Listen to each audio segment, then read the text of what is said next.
presiden sejati.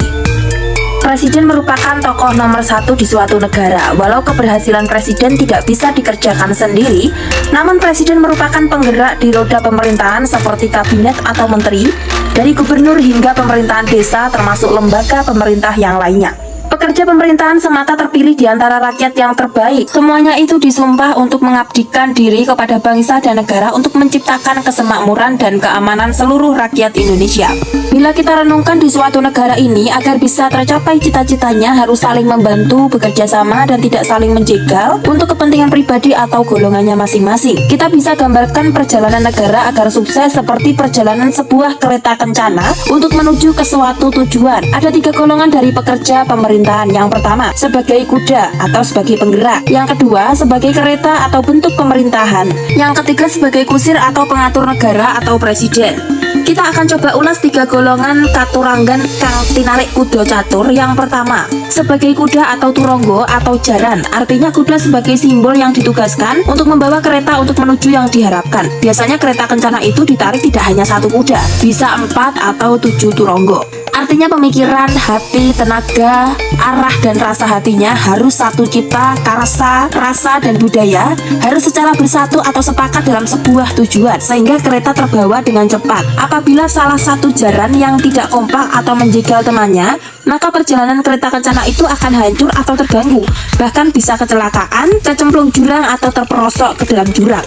Namun bila kompak dan sehati, maka kereta itu bisa membawa dengan sempurna dan memuliakan apa yang dibawa. Yang artinya, apabila pekerja negara apapun wujudnya atau siapapun itu, atau lembaga apapun, apabila bekerja dengan jujur dan sungguh-sungguh untuk memacu negara ini agar bisa maju, maka rakyat dan semuanya akan terpenuhi kesuksesan, baik lahir dan batinnya. Kejayaan dan kemakmuran seluruh yang ada di negara itu akan bersama-sama hidup yang tentram dan lebih mulia. Maka kesimpulannya, aparat negara itu benar-benar dibutuhkan yang jujur, ulet, cerdas, bersahaja, satria, sabar, tanggung jawab, dan penuh pengabdian kepada bangsa dan negara atau seluruh rakyat atau negara kesatuan Republik Indonesia. Sehingga jauh dari kecurangan, pemfitnahan, perongrongan, pemberontakan, makar, dan lain-lain.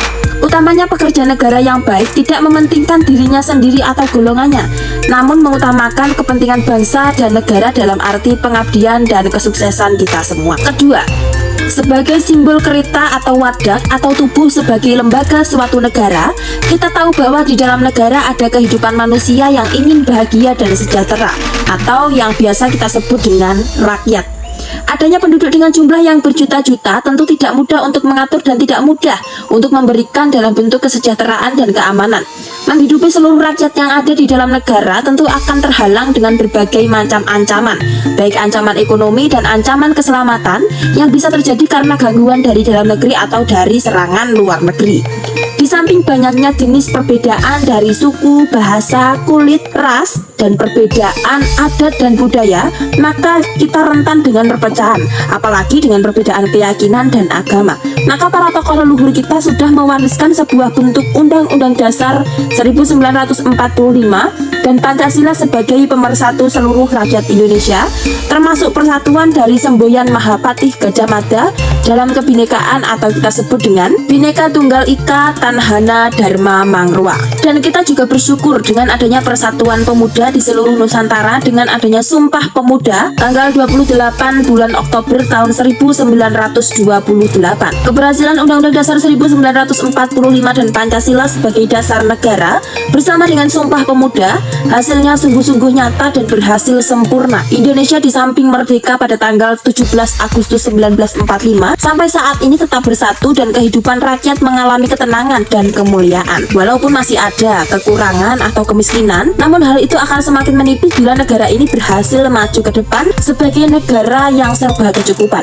Intinya, di samping berusaha, kita semua untuk bersabar, berjuang dengan kekuatan kita masing-masing sesuai dengan peran kita masing-masing. Maka biarpun Walaupun negara ini selalu ada permasalahan, asalkan kita bersatu di bawah pemerintahan yang adil dan beradab, tentu kita akan bisa melewati masa-masa yang susah. Kita kembali lagi ke simbol kereta atau wadah sebagai negara. Negara ini membutuhkan kebersamaan dan kepercayaan dari pengarep atau pemerintahan. Namun semua itu tetap berasas keadilan, kejujuran, dan kebersihan dalam menjalankan tugasnya dengan tidak melanggar dalam bentuk apapun. Sehingga pengarep atau presiden harus benar-benar mencintai bangsa dan negara, mengedepankan kejujuran dan menghindari sistem memperkaya dirinya sendiri. Karena presiden dapat dikatakan tokoh terkemuka yang juga memiliki kekuatan dan kekuasaan yang bisa membawa negara ini menjadi hancur dan bisa membawa negara ini menjadi berjaya. Seperti membawa negara ke depan sebagai halnya sang kusir yang mengemudikan kereta kencana dan katurangganya. Bila kereta kencana itu diatur dan digerakkan oleh sang kusir.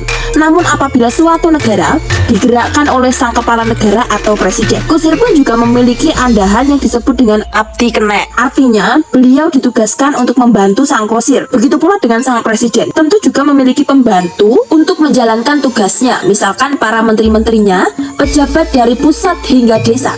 Mereka secara bersama untuk menyukseskan tujuannya itu, yaitu negara dan rakyat yang adil dan makmur serta sejahtera. Sehingga apabila disimpulkan dalam pemilihan presiden dan wakil presiden atau pejabat yang lain, tentu harus benar-benar selektif di saat pendaftaran. Jangan sampai cacat hukum, cacat hati, dan biologisnya. Tentu sebuah partai hendaknya mengusung jago atau tokoh yang benar-benar handal serta mampu menghadapi berbagai hal yang memiliki kapasitas di atas rata-rata.